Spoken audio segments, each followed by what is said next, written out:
Korido at buhay na pinagdaanan ng tatlong prinsipeng magkakapatid na anak ng Haring Fernando at ng Reyna Valeriana sa kahariang Berbania.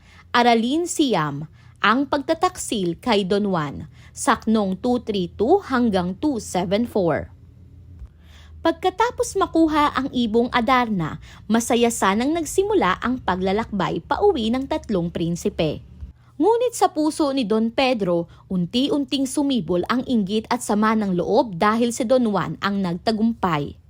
Habang naglalakad sila, pabalik-balik sa isip ni Don Pedro na si Don Juan ang tatanggap ng papuri at gantimpala pagdating nila sa Berbania.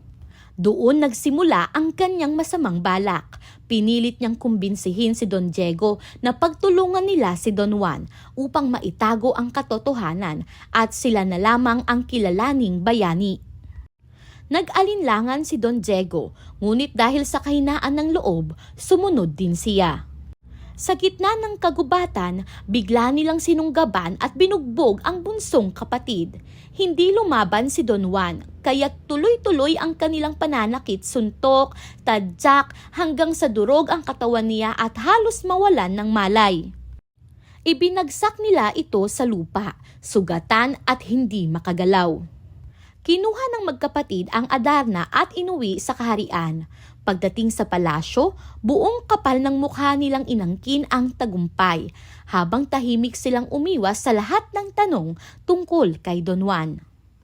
Ngunit napansin ni Haring Fernando na karaniwang masigla ang Adarna, ngunit ngayon ay ayaw umawit at tila nanlulumo.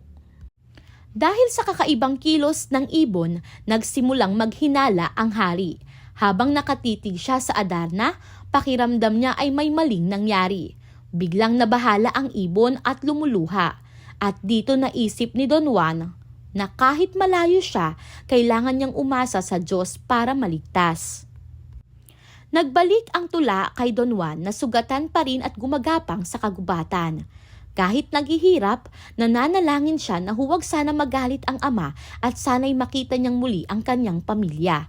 Sa kabila ng pagdurusa, pinagdasal pa rin niya ang kapakanan ng mga kapatid kahit pa siya ang kanilang pinagtaksilan. Ang tunay na trahedya ay hindi lamang ang pagtataksil ng isa, kundi ang pananahimik ng nakakaalam ng tama. Una, bakit nagpahuli sina Don Pedro at Don Diego sa paglalakad? Pangalawa, sa iyong palagay, tama ba ang ginawa ng magkapatid? Bakit? Pangatlo, sang-ayon ka ba sa ginawa ni na Don Diego at Don Pedro? Ipaliwanag. Pang-apat, kung ikaw si Don Juan, hindi ka rin ba lalaban sa iyong mga kapatid? Panlima, bakit kaya nagawa ng dalawang prinsipe ang pagtataksil sa kapatid? Pagpapahalagang pangkatauhan. Una, paano mo maiuugnay ang kabanata sa crab mentality? Pangalawa, isa-isahin ang maaaring idulot ng kasamaan ng inggit sa kapwa. Pangatlo, bilang estudyante, paano ka makatutulong upang masugpo ang crab mentality?